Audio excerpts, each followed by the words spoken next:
So let's go to the Word of God. We are now on the second installment po ng ating series called Wise Up. Come on, say Wise Up! And it's a series on the book of Proverbs. And I believe that this is a timely word dahil the days are evil, sabi po ng Ephesians 5, and we need to walk as wise, not as unwise. So ngayon po, let's read our power verse found in Proverbs chapter 1, verse 7. If you have your Bibles with you, open it to Proverbs chapter 1, verse 7. Babasahin ko po sa tatlong translation. Amen. At bago ko po basahin itong mga to, alam niyo po, sabi ko, ang church ay hindi dapat boring. And when you feel yung kinakausap ka ng Panginoon, you can say yes. You can say amen. Amen means yes, I agree. Pwede po ba yun? Hallelujah. Amen. Practice ka natin. 1, 2, 3. Shout amen. Amen. Ayan, dapat ganyan. Minsan, natatapos ang preaching, may tutundo-tundo na ka kasi ka mag-respond. Okay. Wala pong inaantok. Lahat excited. This is the Word of God. At dapat po, excited tayo sa sasabihin ng Panginoon.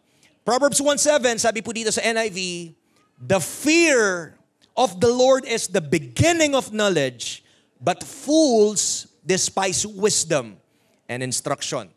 Sa CEV po, respect and obey the Lord. This is the beginning of knowledge. Only a fool rejects wisdom and good advice. And lastly po, sa GNT, to have knowledge, you must first have reverence for the Lord. Can you say that with me? Reverence. Stupid people have no respect for wisdom and refuse to learn. Pinagpala na po yung salita ng Panginoon. If you are taking down notes, the title of our message this morning is The Source of Wisdom. Yan. You can type that in the chat sa mga kasama po natin sa online, The Source of Wisdom. Makakaupo na po ang bawat isa sa atin. Onti na lang po yung oras ko. I'll try na gawin tong very, hindi naman short, no, but para makapag-giveaway pa po tayo to pray para sa ating mga nanay. So the source of wisdom. Come on, say that with me, the source of wisdom. Amen. Sino po dito, you want to be a wise person? Amen. No? If I will ask po, I think everyone will raise their hands at nais nilang maging wise person. No? I believe we all want to be wise.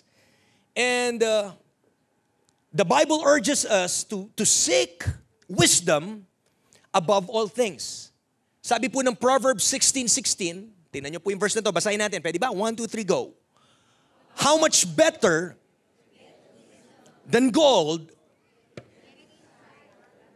Wow. Come on. Sabi dito, how much better to get wisdom than gold? To get insight rather than silver. Napakabigat po nito. Very eye-opening. Ito pong word, itong text na to. Because I guess if this choice is to be given sa atin, most of us, baka piliin natin yung gold and silver. Mag-amen ka na, huwag ka na mahiya. Most of us, pag tatanungin mo, mas gusto nila yung gold and silver. They want riches. A lot of people, they want fame. Pero sabi ng Bible, mas mainam yung wisdom kesa sa gold. To get insight rather than silver. But the problem po is this. There are different kinds of wisdom. Maganda pag-usapan natin. Pastor, ano po ba yung wisdom na sinasabi ng Bible na ito? No? Dahil merong tinatawag na worldly wisdom and godly wisdom. Sabi po ng 1 Corinthians 3:19, look at this, for the wisdom of this world is foolishness in God's sight. Wow, wait a minute. Ang karunungan daw ng mundong ito ay parang kamangmangan lang yan sa harapan ng Diyos. Hello? And if you will try to look at the next verse, in verse 20, it says, and again, the Lord knows the thoughts of the wise. He knows they are worthless. So obviously, there is a big difference between worldly wisdom and godly wisdom. Sa worldly wisdom po, makamundo pong karunungan, we may become educated, pwedeng tapos ka sa pag-aaral, may medalya ka, matalino ka, street smart, and maybe you have a common sense na sa tingin ng mundo ay talagang nandito ka sa pedestal. But look at this. You need to understand that worldly wisdom is not concerned with honoring God, but with pleasing self. Tulog na kayo. Amen. Ulitin ko po. Yung kaibahan ng worldly wisdom just wants to please himself, not to honor the Lord. Yun yung kaibahan.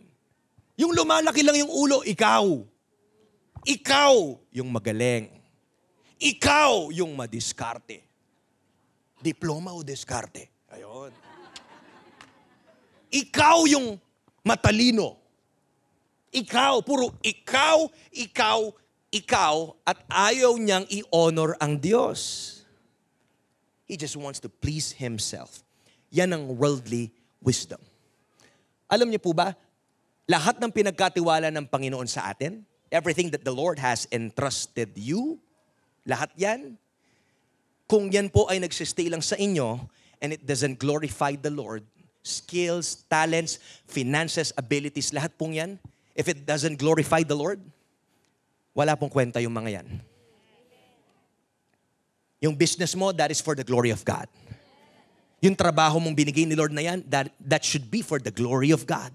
Yung katalinuhan mo sa school, for the glory of God.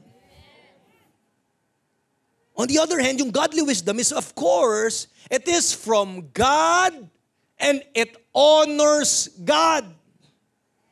Hello? At pag meron kang godly wisdom, it means we strive to see life from God's perspective, and then we should act accordingly kung paano.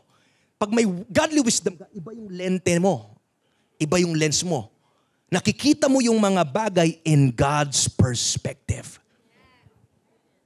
So those who are wise with godly wisdom, they respond differently to those who don't, na meron lang worldly wisdom.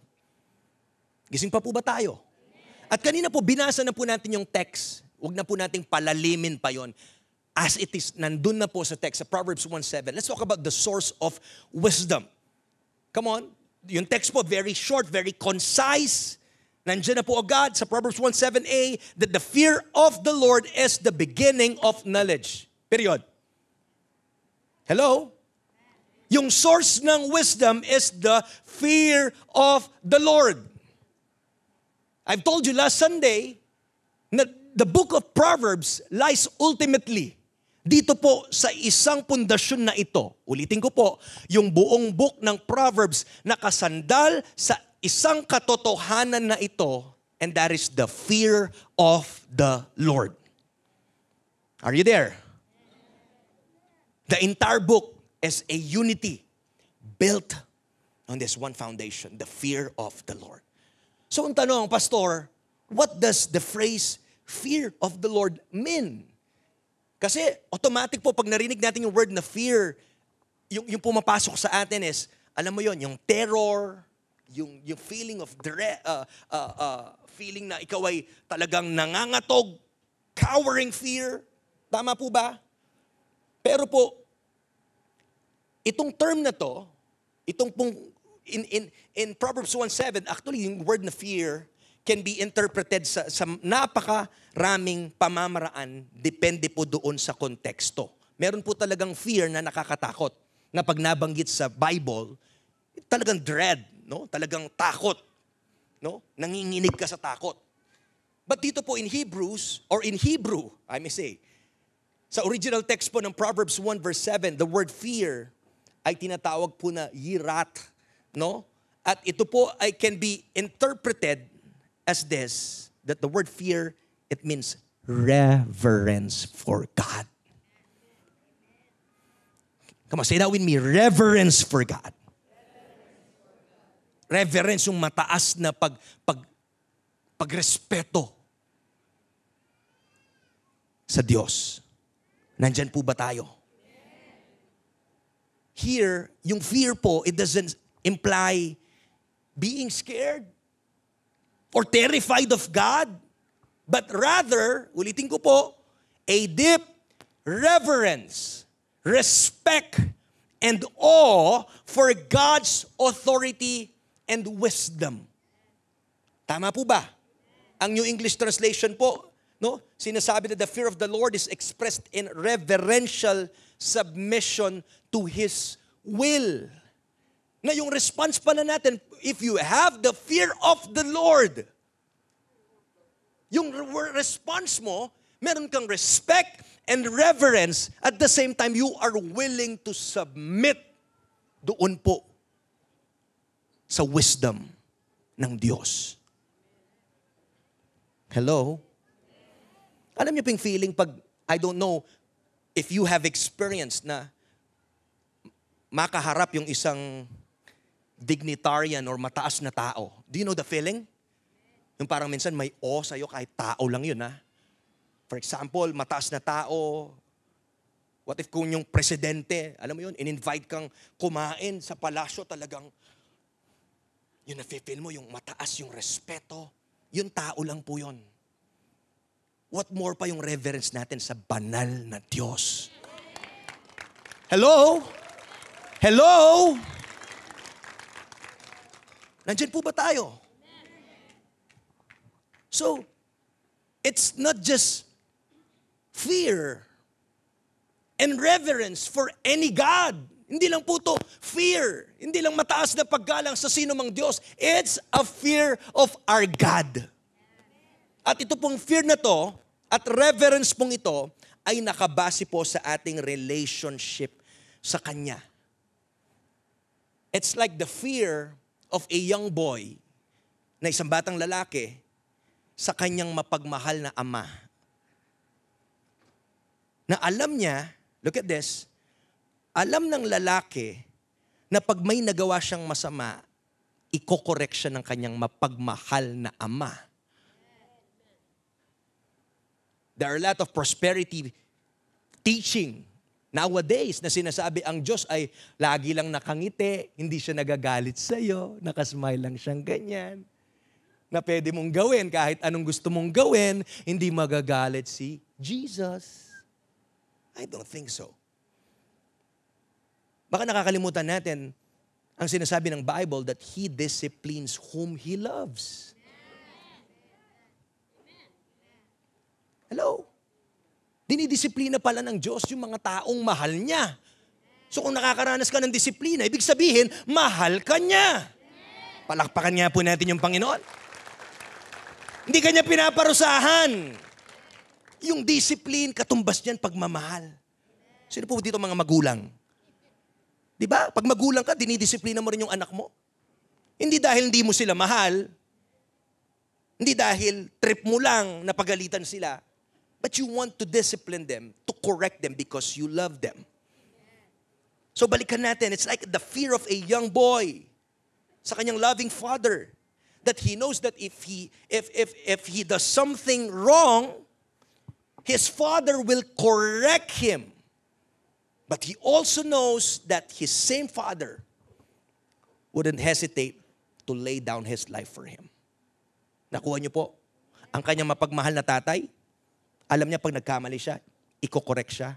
Pero yung same tatay niya na pwedeng mag-correct sa kanya, ay hindi din nag-atubili, nagdadalawang isip na i-lay down, i-sacrifice ang buhay niya para sa kanyang anak. And as we think about the God of the whole Bible, we remember that He too will correct us when we need it. And praise God that He has already laid down His life for us. The life of His Son, Christ Jesus for us. At dapat yun po yung magbigay ng mabigat na respeto at reverence sa isang banal na Diyos. Yes, He is our Father. He is our friend. He is so loving and so gracious, but don't ever forget that He is also a holy God. Minsan, yun yung nakakalimutan natin na siya ay banal. At hindi niya pwedeng, what's that word? Hindi niya pwedeng hayaan lang yung kasalanan. Hindi niya kayang, alam mo yon, dahil mahal niya tayo, ayaw niyang mamuhay tayo sa kasalanan. Kaya niya binigay niya po yung kanyang anak na si Jesus sa atin. Tama po ba? Hello? Kasi ayaw niyang mapariwala tayo The wages of sin is death. Yun yung kabayaran. So every time na kinokorek tayo ng Diyos, every time na tinutuwid tayo ng Diyos, every time na pinapaalalahanan tayo ng Diyos, huwag kang magrebelde. A wise person loves discipline. And you need to see that, yung pamamaraan ng Diyos bilang kanyang pagmamahal. Alam niyo po, the fear of the Lord has two sides. Ang isang side, one side is to hate evil, to hate sin, and to avoid sin at all cost. Yun yung isang side po ng fear of the Lord. And that is to hate evil, to hate sin, avoid sin at all cost. Again, balik tayo dun sa relationship ng isang bata, lalaki, bata at saka ng kanyang mapagmahal na tatay. Di ba pag mahal mo yung tao, ayaw mong gawin yung mga bagay na makakasakit sa kanya.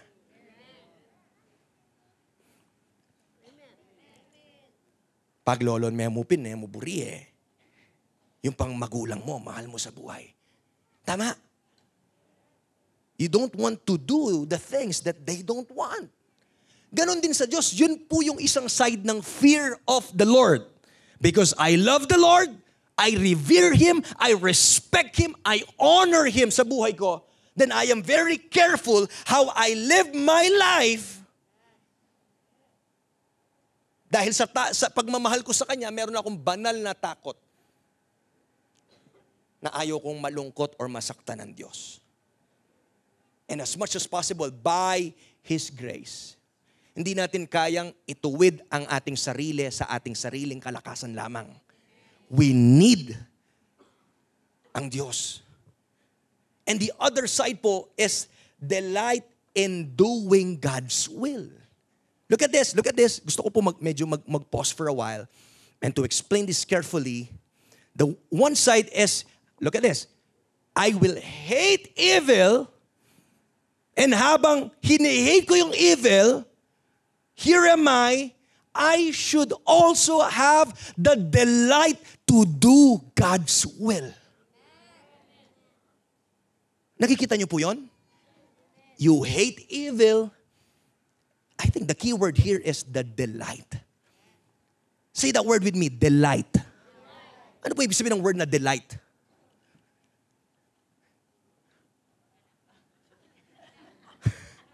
Nagagalak ka? Natutuwa ka?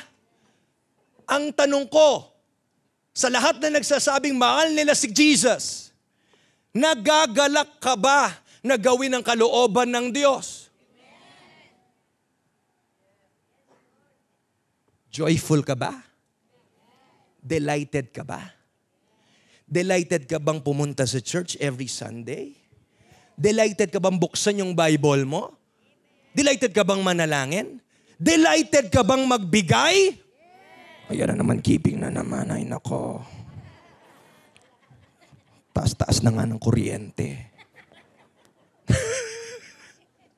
Delighted ka ba? Are you delighted in doing God's will? It's easy to say amen. Pero saliksikin natin yung puso natin. Totoo ba? And let's allow the word of the Lord to be planted deep within our hearts. Delight. Yung delight, ka magkwenta. Hello? Di ka nagkikwenta. Naalala ko po, nasan yung asawa ko. Happy Mother's Day sa pinakamaganda kong asawa. At sa aking nanay na nasa likod. Kung wala ka, nanay, wala ako dito. I love you, Mother Nature. Naalala ko po nung nililigawan ko pa lang po si Gail. Siyempre, Las Piñas siya. Parang ng ka-traffic. 2.5 hours, 3 hours kung sobrang traffic. Pero ka magkwenta. You need to pay the price. You want to see her. Yan dyan, mag-drive ka, gumastos ka, magpagas ka, mag-toll ka, okay mo. Mangwenta ka, wari. Alam mo yun, pumunta ka, tas magbusit ka mo. Ay, nakon traffic. Ano ba naan? Na 3,000 ako, toll tsaka gas.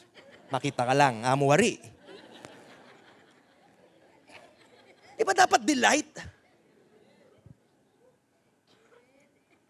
Ulitin ko po, nagde-delight pa ba tayo in doing God's will?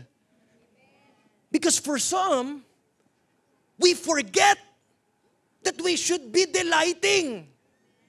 What happens is, doing God's will becomes burdensome for some Christians. Kabigatan. Kasi pag susunod ka sa Lord, remember, He is a holy God. Hindi tayo pwedeng sumunod sa pamamaraan at kagustuhan lang natin. We cannot continue to serve the Lord and continue also on the other hand, you love the Lord and you continue living in sin. No! I'm not saying this dahil sabihin ko perfect ako. No. By God's grace, lahat po tayo sinasanctify, binabago ng Panginoon. Yes, we sin less and less. Pero you cannot continue living in sin.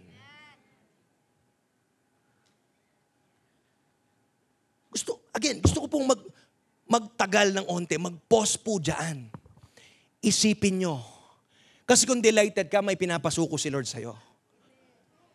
Mahirap, but you would gladly obey. Kaya ka magdemand. Kaya ka magreklamo.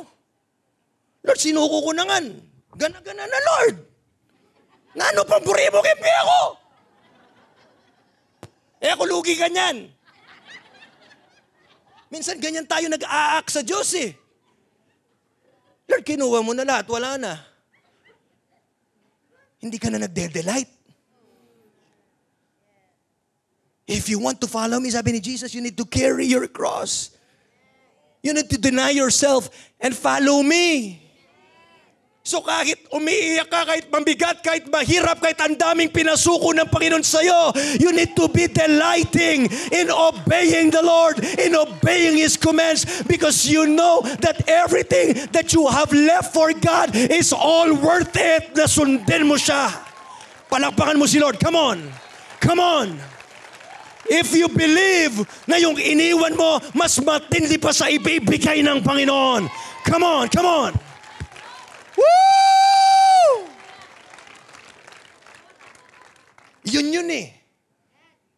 Alam mo eh. You cannot outgive the Lord. May pinasuko sa'yo mabigat sa'yo? May pinabitaw si Lord sa'yo? Hindi mo naman pwedeng malamangan ng Panginoon. Laging lamang ang Diyos pag pinagpala ka niya. Come on, palakpakan mo yung Panginoon. Woo! Grabe. So I pray that today, we will go back dun sa nais ng Diyos that we will all delight. Mabalik yung joy. Joy sa pagsunod. Joy sa pag-surrender. Joy sa pagbibigay. Joy sa paglilingkod. I also want to talk doon sa to remind doon sa mga kasama ko dito who are serving every Sunday, every week yung pagse-set up nito. Delight pa ba to? Kabayan na naman. Ako na lang palangin ang bubuan nito. No masasap, karakalmi.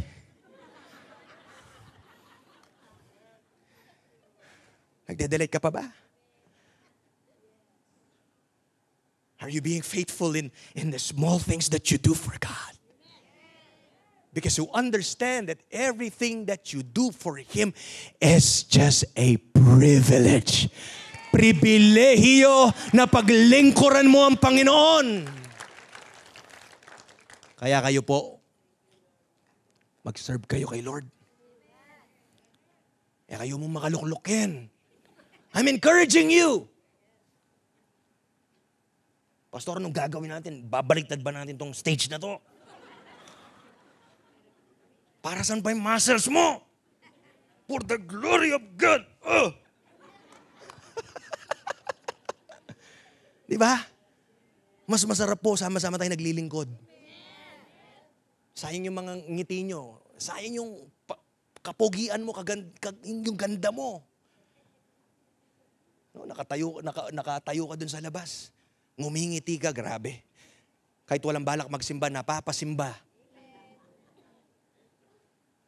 Merong magnet. Tama po ba? Palakpakan nga po natin, Panginoon. Hallelujah. Diba? Oras na po ako.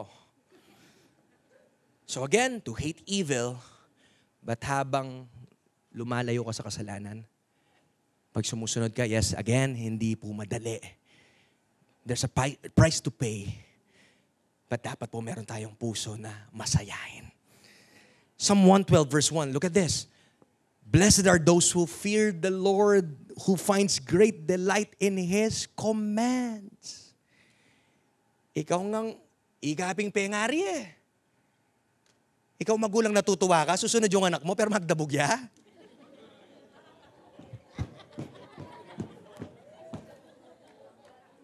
Ay, nena po, opo. Ching, ching, ching. Adarang tsara, tinidor. Manos na yung pinggan. Tamo. Diba?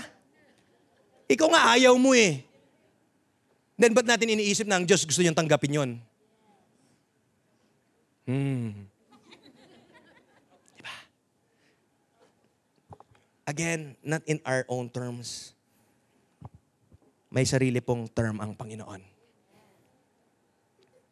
If you want the path of a blessed life, then we need to take the narrow road. Ang path na nais ng Panginoon. I want to throw some verses in Proverbs at mapakita ko sa inyo, ano po ba yung nagagawa ng fear of the Lord sa buhay natin? First, letter A, the fear of the Lord causes us to hate evil. Yun po yung sabi ko kanina. Proverbs 8:13. To fear the Lord is to hate evil. I hate pride and arrogance, evil behavior and perverse speech. Kaya po, kailangan bumabalik yung banal na takot. Huwag natin makalimutan.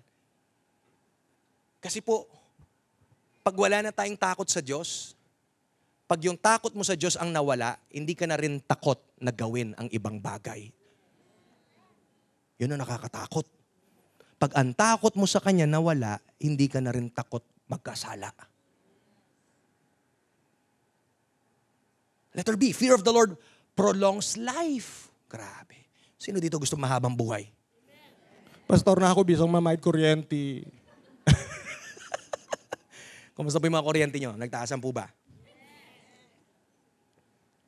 It prolongs life. Ano sabi ng Proverbs 10:27? The fear of the Lord prolongs days. Oh, grabe. Gusto mong mahaba? No? Besides sa ginagawa mong IF, iwas sa karne, sa baboy, you want your life to be prolonged? You need the fear of the Lord. But the years of the wicked will be shortened. Grabe. Hello? Maiksi na nga ang buhay, pinapaiksi mo pa.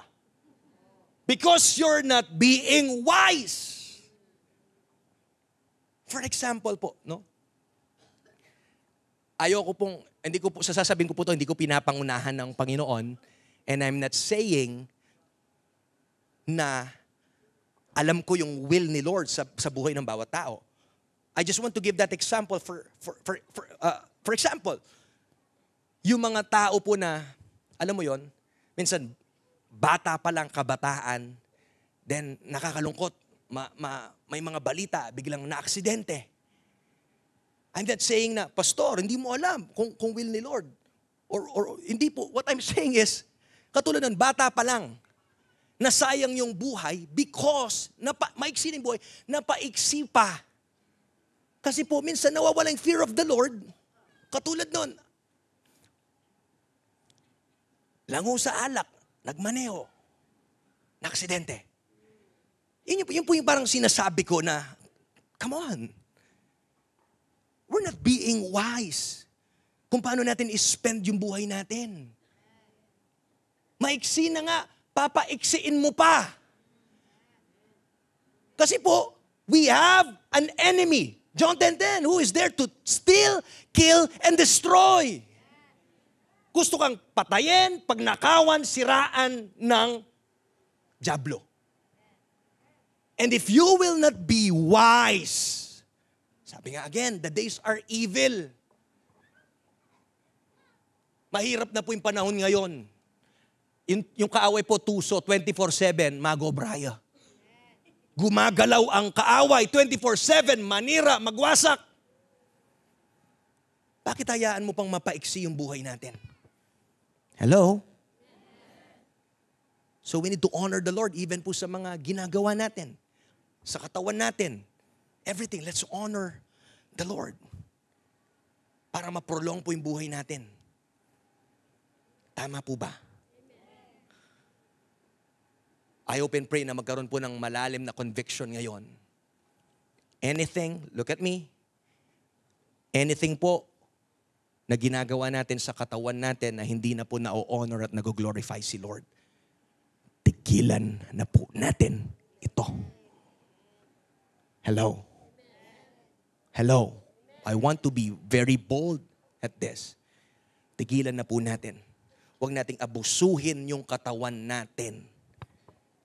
Sayang po, instead na magamit ka ng Panginoon, malakas ka pa, yan ay nangyari sa katawan natin dahil inabuso natin. Letter C, the fear of the Lord provides strong confidence and is also a fountain of life. Proverbs 14:26-27. In the fear of the Lord, there is strong confidence, and his children will have a place of refuge. The fear of the Lord is a fountain of life to turn one away from the snares of death. Ang sarap po na, alam mo yon, hindi ka confident because of what you do, but you're confident because you know the God that you are serving. You know that He is the one sustaining you, changing you from glory to glory. Letter D, lastly, the fear of the Lord is the way to riches, honor, and life. Grabe. If you want to be blessed, and when I say blessed, hindi lang po ito material, financial. Ang dami pong blessing ni Lord sa atin na hindi material, financial. Yung humihinga ka lang ngayon, wala kang oxygen tank. Blessing yan. Malakas ka. Nakakapagtrabaho ka. May bahay ka. Blessing po ni Lord. Minsan makalawet mo, Lord, paboren mo ko. Dahil nga nakatingin tayo sa isang parte lang na hinihintay natin ang Panginoon na ibuhos niya. At hindi natin nakikita yung maraming bagay na binigay ni Lord na hindi mo man hinihingi. Tama po ba? So fear of the Lord is the way to riches, honor, and life. Proverbs 22:4, by humility and the fear of the Lord, look at this, are riches, honor, and life. Kaya maganda po na lumalakad ka sa kabanalan ng Diyos. Yan po yung maglilid sa'yo sa isang buhay na pinagpala. And dahil tinanggap mo yung Panginoon sa buhay mo, actually, una pa lang, nang si Jesus ay nasa puso mo na, ay pinagpala ka na. Tama po ba? So, kabaligtaran po, when we do not fear, when we don't have the fear of the Lord, una, we deprive ourselves of the treasures of God's wisdom and knowledge. Sabi po sa aklat ng James that if any of you lacks wisdom, you should ask God because He gives generously without finding fault. Kung kulang ka ng karunungan, humingi ka sa Panginoon. So kung wala kang fear of the Lord, nade-deprive ka dun sa karunungan na dapat meron ka. May mga bagay na nire-reveal ang Panginoon. Jeremiah 33:3, ano sabi? Call unto me, and I will show you great and unsearchable things that you do not know. Grabe. Mga bagay na hindi mo, mga bagay na i-reveal ng Panginoon sa'yo. Mga bagay na di mo alam. Meron pong totoong story ng isang pastor sa Korea na, alam mo, wala pong biro, dinownload daw ng Panginoon sa kanya yung ingredients doon sa kanyang, yung tinatawag nilang kamjatang. No? Parang broth ng, I forgot, na parang soup po siya, na ngayon siya po, ang dami daw po nagtitinda doon, pero siya yung pinipilahan. Dahil po, tinan mo, pati simpleng bagay na yon kayang ibigay ng Panginoon sa'yo. Kaya niyang i-reveal sa'yo. Believe it or not, kaya pong gawin niya ng Panginoon. Pag wala po tayong fear of the Lord, we make ourselves susceptible to flirt with evil and to be corrupted by it. Parang again, sabi ko kanina, sa relationship ng isang bata at siyang kanyang tatay. Pag wala siyang respeto sa kanyang tatay, again, malakas yung loob niyang gawin ang anumang bagay. Same din po sa atin. Pag wala kang respeto at paggalang at fear of the Lord, hindi ka takot nga magkasala. Tama po ba? It can shorten, next, our lifespan due to poor choices and our refusal to accept godly wisdom. Ano pa po? We will not have confidence, assurance in our salvation. Every now and then na lang, dahil wala kang fear of the Lord, napaka-shaky ng pundasyon mo. At meron kang fear. Alam niyo po, ayaw ng Panginoon na merong lumalakad tayo ng may takot in regard sa ating kaligtasan. Dahil sabi ng 1 John 4:8, that there is no fear in love. Perfect love casts out fear. And fear has something to do with punishment. Ito po yung pagdating ng judgment ng Panginoon, yung takot related po doon sa punishment. Pero sabi, perfect love casts out fear. Pag alam mo, secured ka, and you know it by yourself, by God's grace, alam mo yun, lumalakad ka sa kabanalan ng Panginoon. Alam niyo po, na kung anong sinimulan niya sa'yo, tatapusin niya. And sisecure niya po yung kaligtasan mong yun. Amen po ba? Next, then we will miss out on having the motivation to work out our salvation with fear and trembling. Kaya minsan, yun nga, pati salvation natin, alam mo yun, bahala na lang. Sisimba or hindi, okay lang, walang pinagbago. Hindi na natin na-work out. Hindi na natin, alam mo yun, yung bunga ng buhay na binago ng Diyos. Hindi na po tayo ganun kaapoy sa ating lakad ng Kristiyano pag wala po tayong fear of the Lord. And lastly, the fear of the Lord should be sought after and highly regarded bilang trait worth knowing and developing so we can deploy it in our walk with Christ. Dapat po nagre-reflect yan sa ating mga buhay na meron po tayong mataas na paggalang sa Panginoon. Kaya po napaka-timely po ng series na to. No, dahil yung pinakapuso po nito is all about the fear of the Lord. Ngayon po na pag-usapan natin yung mga bagay na yan, punta na po tayo, mabilisan doon po sa second half po ng ating text. Gising pa po ba tayo? Amen. Lahat po na natutulog ng nanay, walang regalo. After. Joke lang po. Proverbs 1:7b, but fools despise wisdom and instruction.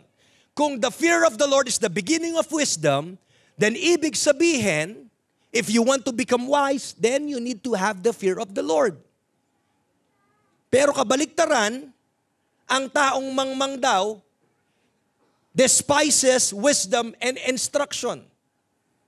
Iniiwasan yung wisdom na galing po sa Panginoon. Maganda po ito sa Tagalog. Ang paggalang at pagsunod kay Yahweh ay pasimula ng karunungan. Paggalang. Tingnan mo yon, ang ganda ng sa Tagalog, ginagalang mong Diyos, dapat sinusunod mo siya. Ngunit, walang halaga sa mga mangmang ang aral at mga saway. Eh, yun o, pulalawer ng anak yun. Aral at saway, mamaya, tingnan mo yung anak ko, damdam may pastor, nakantay eh. Tama po ba?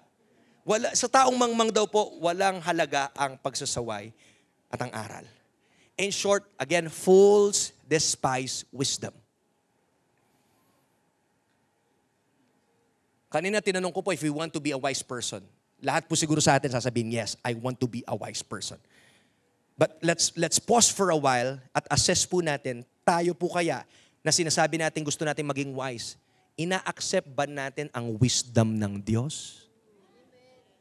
Dahil sabi ng Bible, malinaw, ang taong mangmang, inaayawan, iniiwasan niya. Look at this. Fools are people who are ignorant of truth because they're dull and stubborn.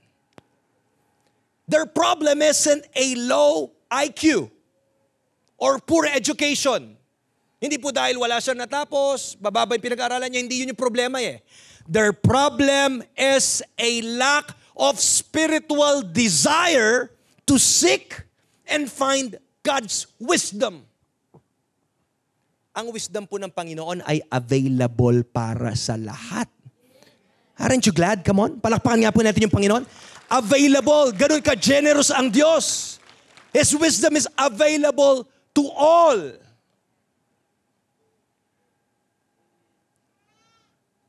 Pero kung gusto mo ng godly wisdom, of course, it starts also with a personal relationship with God.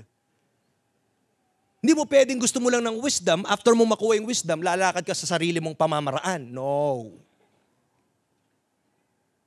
So, balancing ko yung sinabi ko, gustong bigay ng Panginoon yung wisdom sa lahat sa atin, kung willing po tayong isuko ang buhay natin sa Kanya. Nandiyan pa po ba tayo? Their problem is a lack of spiritual desire to seek and find God's wisdom. I will give you some biblical examples. Mabilis na lang po ito. Proverbs 1:22. You fools, how long will you be foolish? Medyo masakit to sa Tagalog eh. How long will you make fun of wisdom and hate knowledge? Kumbaga Tagalogin ko, kayong mga mangmang, hanggang kailan kayo magpapakamangmang? Sakit eh, no? Nakakatawang masakit.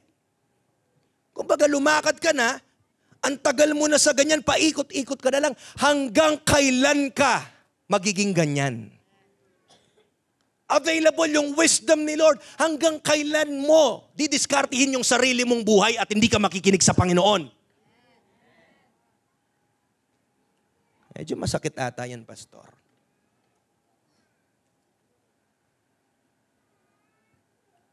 Pag Sunday, we gather and we declare and profess with our mouth, Jesus is Lord. We sing songs. We say we are God's disciple. Pero Monday to Saturday, ikaw din yung nasusunod. Are we not being fool?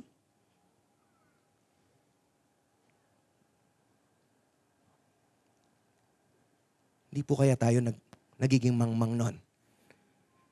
Kung Sunday lang tayo sumusunod. Monday to Saturday, sarili mong diskarte. Monday, may instruction yung Holy Spirit sa'yo. Hindi mo sinusunod. Tuesday, binaliwala mo na naman. Wednesday, fools despise wisdom. Proverbs 17:16. It is senseless to pay to educate a fool, since he has no heart for learning. Mahirap daw turuan ang taong nagmamarunong. Tama. Kasi ang taong nagmamarunong, diyang nang sabihin mo, eya makiramdam. Medyo masakit yung mga verse na yan, Pastora. Hello? Proverbs 1:24-26, I called you so often, but you wouldn't come. I reached out to you, but you paid no attention. You ignored my advice and rejected the correction I offered. So I will laugh when you are in trouble. I will mock you when disaster overtakes you. Church, you know, there are a lot of warning signs sa buhay natin bilang Kristiyano. Hindi ka pwedeng basta ka lang malalaglag dun sa dulo nang wala pong mga warning signs sa road na ibibigay ng Diyos. Isang warning sign, katulad dito, itong preaching na to. Hindi ko po alam buhay niyo. Hindi po ako na-memersonal o nagpapatama dito sa pulpito. I'm not, there was never a time na ginawa ko pong patamaan. Anyway, di ko naman alam yung mga personal yung buhay. Pero hindi ka makakarating na malalaglag ka sa dulo na hindi ka nire-remind ng Panginoon. Kaya po, if we want to be wise, let's take heed. Makinig po tayo. Praise God for our pastors. Praise God for our leaders. Praise God for godly counsels. Pasalamat ka, may mga pinapadala yung Panginoon sa'yo para makaisip ka, mag-slow down ka, pag-pray mo muna, hep. Ka pa mamaligwa. Hello. Proverbs 1:30, they rejected my advice and paid no attention when I corrected them. Mahirap po hindi nakikinig. Tama po ba? Nasasabi ng magulang mo, kaka-cellphone mo yan. Proverbs 11:14, without wise leadership, a nation falls. There is safety in having many advisors. Hello? Proverbs 12:15, fools think their own way is right. O nga naman, yung taong mangmang, iniisip siya lang ang tama. Siya lang ang magaling. Yung punto niya lang yung dapat sundin. But the wise listen to others. And lastly, Proverbs 19:20, ito maganda, get all the advice and instruction you can. So you will be wise the rest of your life. Alam niyo po, it takes humility para mag-accept ka ng counsel. Kasi yung taong ma-pride,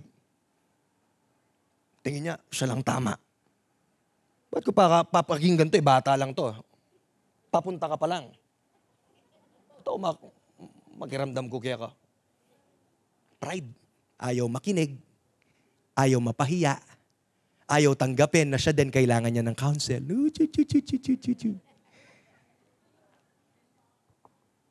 Sabi ng Proverbs, when pride comes, shame follows.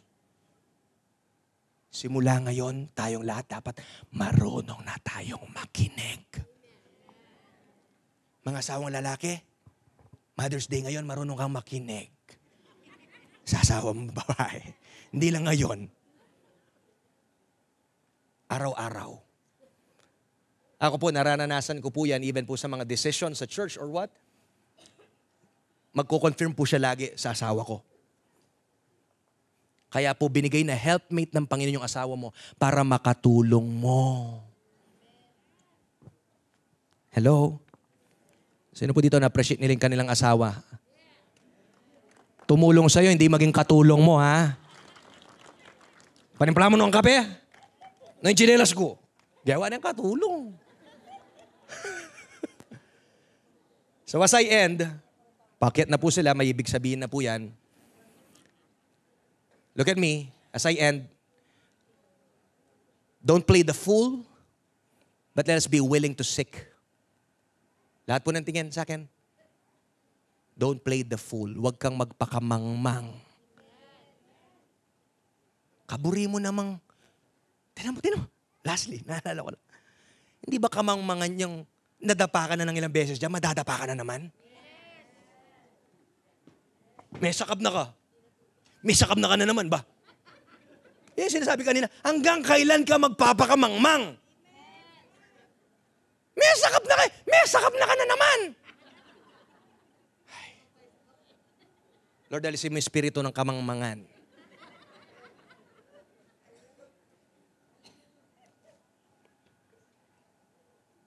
Anong sikreto? Maging willing ka na isik ang wisdom ni Lord. Huwag kang magmagaling. Malit na bagay, malaking bagay. Pag-aaral mo, love life mo, future mo, business mo. Huwag mong i-rush yung bagay. Di makuha sa diskarte o diploma. Pinapatawa ko lang po kayo. seek natin yung wisdom ni Lord. At i-apply natin yung godly wisdom sa pamamagitan ng, Pastor, no, kaya po pantunan ng wisdom ng Lord pag may nakit kong nano, sign. Yes, nagbibigay ng sign si Lord. Pero ang hirap naman nata kung every time na lang ng sign. Yung iba, Pastor, pumunta ako sa NLEX, nakita ko yung billboard, talk to me. Sabi niya, God. So nagpray po ako kasi ilang buwan na po akong di nagpipray. Ay, pambihira. Ang hirap naman kung mangungusap si Lord laging sa billboard. Lord, ano po yung word mo kahako? Buksan mo yung Bible mo, doon mangungusap si Lord! Pati po yung mga sinasabi natin dito. Yung iba sa inyo, picture ng picture. Okay lang po yun. Hindi ko...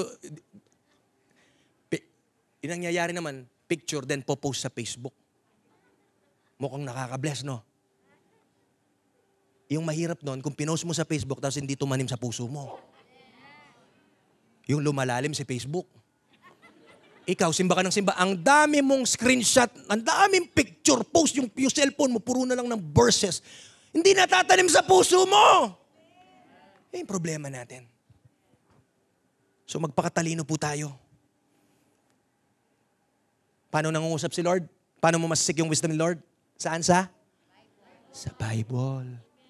Eh, makamanton verses kay Facebook. May masanting ngayon, i-share ka. So as I end, wala na po akong oras, what contrasts the wise person and the fool is the fear of the Lord. Ang pinagkaiba ng taong matalino at ng mangmang ay ang banal na takot sa Diyos. So dito na po, tatapusin ko na po dito. No? Again, the title of my message is The Source of Wisdom. And praise God, the beginning of knowledge is the fear of the Lord. Palakpakan po natin ang Panginoon. And my prayer po is tayo'y lalakad ng may kabanalan at takot sa Diyos. Tayo po lahat ngayon ay tatayo.